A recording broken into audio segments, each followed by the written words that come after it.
Milwaukee, Wisconsin, July 22nd, 1991. The apartment smelled wrong. Not bad, not unpleasant, wrong. The kind of smell that made your stomach tighten before your mind could explain it. Inside apartment 213, police officers moved carefully while the man who lived there sat quietly nearby. Thin, nervous, strangely calm. His name was Jeffrey Dahmer, and at first glance, he looked ordinary, almost forgettable. Nothing about him suggested what was hidden behind those walls. The apartment itself looked messy, cluttered with trash, bottles, and scattered belongings. Nothing immediately alarming. Until one officer opened a drawer. He stopped. His face changed. "What the hell?" he whispered. Another officer stepped closer. "What is it?" Without a word, the first officer pulled out photographs and handed them over. Silence fell as they were passed around.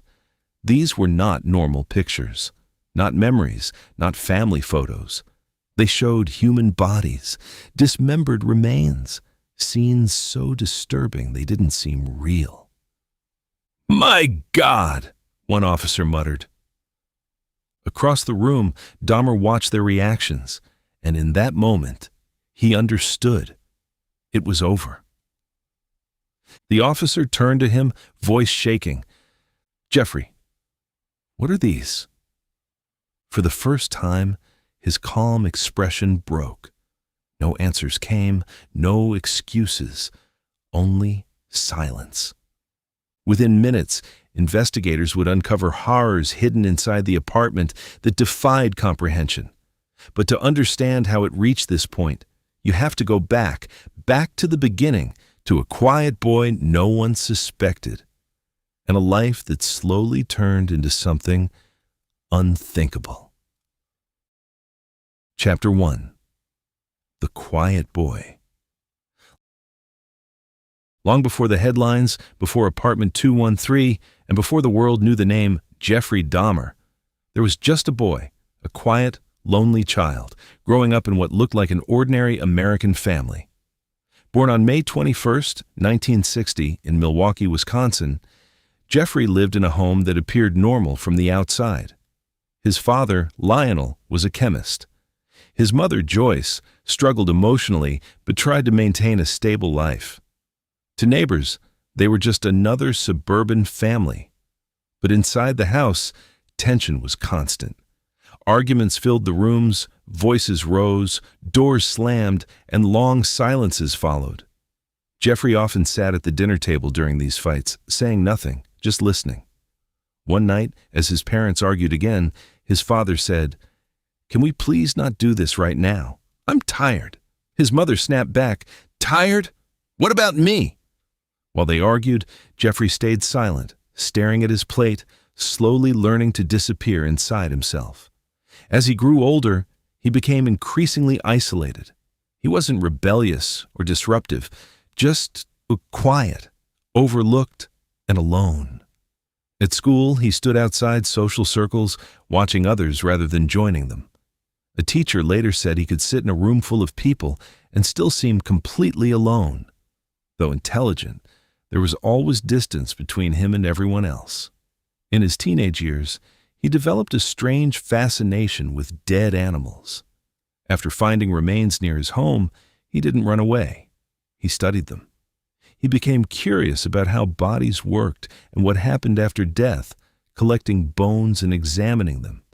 His father even encouraged the curiosity as simple science, once showing him how to preserve bones. At the time, no one thought much of it. To everyone around him, Jeffrey was just a shy, quiet boy. But beneath that silence, something was forming. Loneliness, isolation, and thoughts no one could see. Years later, people would look back searching for answers, but there was no single moment when everything changed. Only slow, quiet darkness growing over time. And for now, he remained just that. A boy alone with his thoughts, already drifting further away from the world around him. Chapter 2. Something changing. By the time Jeffrey Dahmer reached high school, people had started to notice that something about him seemed different. Not dangerous, at least not yet, but undeniably strange. He developed a reputation for bizarre behavior that made classmates laugh, cringe, or simply keep their distance. Sometimes he would make odd noises in the hallways for no apparent reason. Other times, he would pull unusual pranks or behave in ways that seemed designed to attract attention while simultaneously pushing people away. Students often whispered about him when he passed by. One afternoon, after watching Jeffrey perform another strange stunt in the school hallway, a student shook his head and asked, "What's wrong with that guy?" Another simply shrugged. "I don't know. He's just weird." To most people, Jeffrey was nothing more than the odd kid at school. Someone awkward, someone different, someone easy to dismiss. But behind the jokes and laughter, something far more troubling was developing. Jeffrey had begun drinking heavily. What started as experimentation quickly became dependence. He drank before school. Sometimes he drank during school. Alcohol became more than a habit. It became an escape, a shield against loneliness, a way to silence the thoughts that seemed to grow louder inside his mind with each passing year. One morning, a teacher noticed him stumbling slightly as he entered the classroom. The smell of alcohol lingered around him. "Jeffrey," the teacher said, frowning, "have you been drinking?" "No," Jeffrey replied immediately. The answer came too fast, too rehearsed. The teacher stared at him for a moment before sighing and continuing with the lesson. Neither of them truly believed the denial. While his drinking worsened, another transformation was taking place beneath the surface, one that nobody could see. Jeffrey's thoughts were becoming darker and more obsessive. He struggled with intense feelings of isolation and abandonment. More and more, he found himself consumed by fantasies centered around control. He imagined situations where people couldn't leave him, where they couldn't walk away, where they would stay with him forever. These thoughts remained hidden behind his quiet exterior, locked deep inside his mind where nobody, not his family, not his teachers, not his classmates, could see them. To the outside world, he was simply a troubled teenager. But inside, dangerous obsessions were beginning to take shape. Then came 1978, a year that would prove to be a turning point. The Dahmer family finally fractured under years of tension. His parents divorced. His mother moved away. His father was often absent. For a period of time, 18-year-old Jeffrey found himself completely alone in the family home. The silence that filled the house was unlike anything he had experienced before. No parents, no supervision, no rules, no one asking questions, no one paying attention. Day after day, he wandered through empty rooms with nothing but his thoughts for company. And those thoughts were becoming increasingly dark. The loneliness that had followed him throughout childhood had now become complete isolation. Looking back, many investigators would later point to this period as a critical moment in Jeffrey Dahmer's life. Because somewhere inside that empty house, a line was beginning to blur. The fantasies that had remained trapped inside his imagination were growing stronger. Soon, they would no longer be enough. Soon, that darkness would demand something real. And when it did, an innocent young man named Stephen Hicks would unknowingly cross paths with it. Chapter 3. The Hitchhiker. June of 1978 was warm and quiet, the kind of summer day that seemed completely ordinary. The sun hung low over the road as 18-year-old Jeffrey Dahmer sat alone in his car. He had recently found himself living in an empty house after his parents' separation, spending long stretches of time by himself, with little direction and even less connection to the people around him. Bored, restless, and isolated, he drove aimlessly through the neighborhood. Then he noticed a young man walking along the roadside. The young man's name was Stephen Hicks. He was 19 years old, friendly, outgoing, and enjoying the freedom of youth. Like countless young people traveling during the summer, he was simply trying to get where he needed to go. He had no way of knowing that the encounter he was about to have would become a tragic part of one of the most infamous criminal cases in American history. Jeffrey slowed his car and rolled down the window. "Need a ride?" he asked. Stephen smiled and nodded. "Sure." The exchange seemed harmless. There was nothing unusual about it. Two young men sharing a ride on a summer afternoon was hardly something that would attract attention. As they drove, they talked casually about everyday things. The conversation flowed naturally. There were no warning signs, no dramatic moments, nothing that suggested the dark turn the day would eventually take. As they continued talking, Jeffrey made another offer. "Want to come back and have a few beers?" he asked. Stephen laughed. "Why not?" The invitation seemed friendly enough. For several hours, the two sat together, listening to music, talking, and drinking. To an outside observer, it might have appeared to be an ordinary afternoon between two young men. Yet beneath the surface, Jeffrey was struggling with thoughts and emotions that had been building for years. Feelings of loneliness, rejection, and abandonment had become deeply rooted inside him, shaping the way he viewed relationships and human connection. Eventually, Stephen stood up. "I should get going," he said. For most people, those words would have meant nothing more than the end of a pleasant afternoon. But for Jeffrey, they triggered something powerful. The idea of someone leaving, of being alone once again, struck a deep emotional nerve. It awakened feelings that had followed him throughout much of his life. Stephen moved toward the door, preparing to continue on with his day. Jeffrey watched him. The room grew quiet.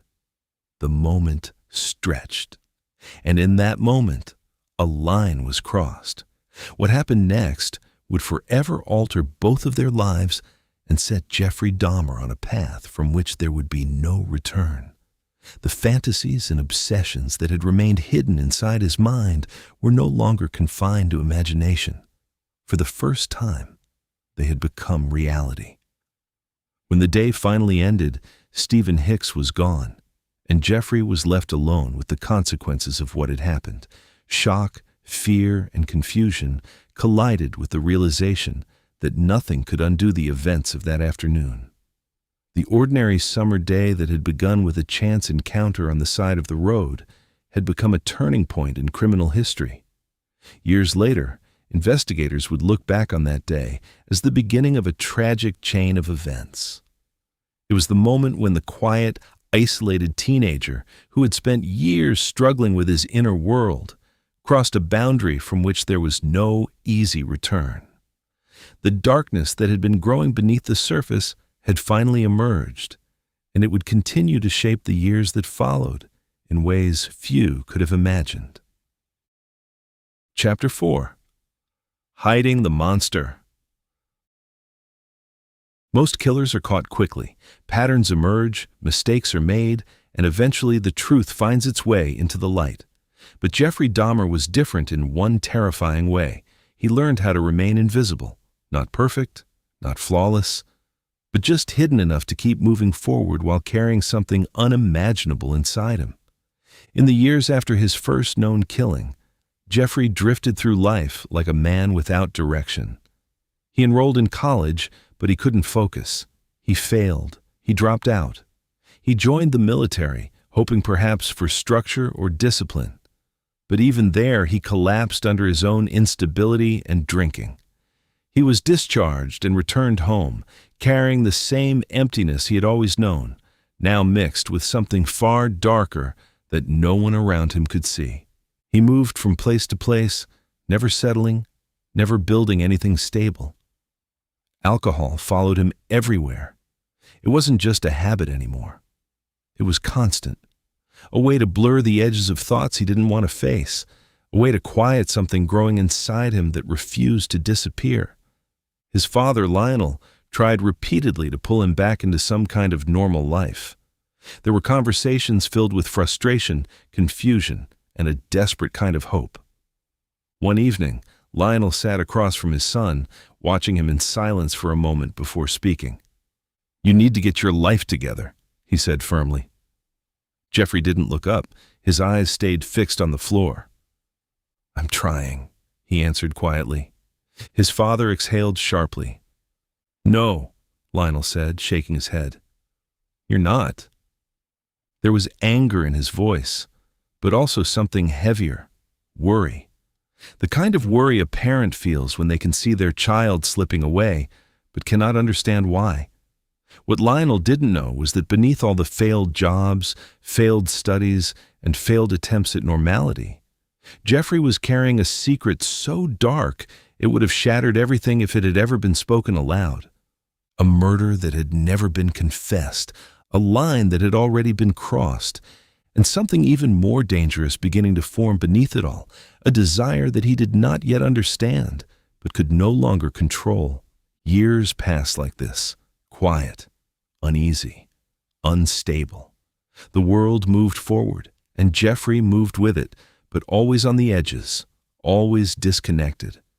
And somewhere deep inside him, the urge that had once appeared briefly after his first killing did not fade. It waited. It grew. It changed shape. It became less like a thought and more like a need. And eventually, it returned. Stronger than before. More focused, more deliberate. The monster was no longer hiding because it was weak. It was hiding because it was waiting. Chapter 5. The Hunter. By the late 1980s, Milwaukee's nightlife pulsed with energy. Bars were crowded with music, laughter, and movement. People searched for connection in dimly lit rooms filled with noise and impossibility. Some looked for friendship, some for love, some for escape from their own loneliness. Jeffrey Dahmer moved through those same spaces, but he was looking for something entirely different. He didn't blend in so much as he observed, quietly, carefully. His eyes followed people longer than they should have. He studied how they laughed, how they stood, how they moved when they thought no one was watching. He wasn't searching for connection. He was selecting. Young men, often alone, often kind, often trusting. He would approach them casually, as if nothing in the world could be more normal. "Hey," he would say, sometimes with a slight smile. The conversation would begin easily, almost naturally. A few words exchanged, a brief moment of attention in a crowded room where everyone else was distracted. And then an offer would come. "I'll pay you if you let me take some photographs." It sounded harmless, even strange, but not dangerous. Something awkward maybe, but not threatening. That was what made it effective. It didn't raise alarms. It didn't create fear. It created curiosity, or sometimes simply indifference.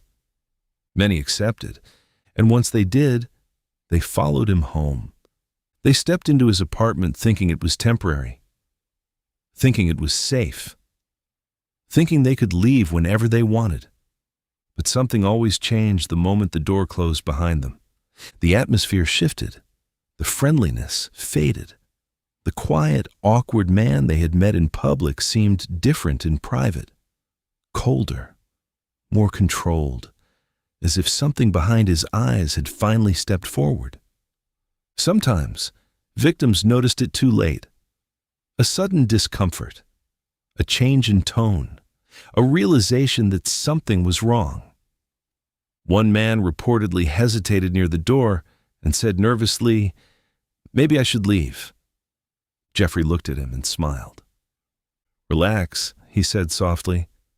But behind that single word, there was no comfort, no reassurance, only control.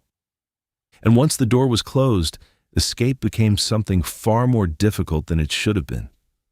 As time went on, the pattern repeated. One victim, then another, then another. Each encounter reinforcing something inside Jeffrey. each successful manipulation strengthening the illusion that he could continue without consequence, that he could keep going, that no one would notice, that no one would stop him. For a time, it felt as though he was right, completely invisible, completely untouchable. And in that silence, the darkness continued to grow. The fall of Jeffrey Dahmer. For years, the pattern continued in silence. Behind closed doors, behind an ordinary apartment wall, a life of unimaginable horror unfolded while the outside world moved on unaware. Neighbors complained occasionally about strange smells, about odd noises, about things that didn't quite make sense. But complaints like those are often ignored, explained away, forgotten. Until one night, everything finally broke. July 1991. A man ran through the streets of Milwaukee barefoot, terrified, bleeding, and desperate for anyone who would listen. He flagged down police officers, shaking uncontrollably, trying to explain what had just happened inside apartment 213. At first, his words sounded chaotic, confusing, hard to believe. But the officers followed him anyway. When they arrived at the apartment, they were met with Jeffrey Dahmer, calm, polite, almost cooperative. There was nothing in his voice or expression that immediately suggested the nightmare waiting inside. He even attempted to explain away the situation, speaking softly as if everything was normal, as if nothing was wrong. But the victim's story had already been told, and the officers were no longer willing to ignore it. They entered the apartment. What they found would later be described as one of the most disturbing crime scenes in modern American history. At first, it seemed like chaos, an apartment filled with clutter, trash, and decay. But then the details began to reveal themselves. Photographs, disturbing images that made the officers pause, then recoil. Evidence that could not be explained away, could not be misunderstood. And then came the freezer, the refrigerator, the hidden containers. Piece by piece, the truth emerged, each discovery more horrifying than the last. The apartment was not just a living space. It was a sealed world of secrets, carefully maintained over years, hidden in plain sight. One officer later said he had to step outside just to breathe. Another refused to speak about what he saw for years afterward. Inside the apartment, Jeffrey Dahmer sat quietly as everything unraveled around him. There was no dramatic outburst, no attempt to run, no resistance. It was as if some part of him already understood that this moment had been inevitable from the beginning. An officer finally turned to him. "Jeffrey Dahmer," he said firmly, "you are under arrest." Jeffrey nodded slightly. No struggle, no denial, just acceptance. In the days that followed, the truth began to spill out, at first slowly, then all at once. Confession after confession, detail after detail. Investigators who had prepared themselves for resistance found instead something far more unsettling. A calm, matter-of-fact description of horrors that defied comprehension. The nation reacted with shock, anger, fear, disbelief. News stations repeated his name endlessly. Families of victims began to come forward, each story adding another layer of tragedy to an already unbearable reality. At the trial, the courtroom became a place of overwhelming emotion. Victims' families wept. Journalists filled every seat. The evidence was undeniable, the confessions complete. The legal question became not whether he had done it, but how someone like this had been allowed to continue for so long without being stopped. In the end, Jeffrey Dahmer was convicted and sentenced to multiple life terms in prison. The world believed the story had reached its final chapter. But even that was not the end. In November 1994, inside a Wisconsin correctional facility, Jeffrey Dahmer was attacked by another inmate during a work detail. He did not survive. His life ended quietly in comparison to the noise his crimes had created, and yet, even after his death, the questions remained. How did so many warning signs go unnoticed? How many opportunities were missed? How many lives could have been saved if someone had looked closer, sooner? The story of Jeffrey Dahmer is not just about one man's descent into darkness. It is about the danger of ignoring what seems small, strange, or uncomfortable. It is about how evil can exist not in shadows, but in plain sight, hidden behind ordinary walls and ordinary faces. And it is a reminder that sometimes the most terrifying monsters are not the ones we imagine, but the ones we fail to see in time.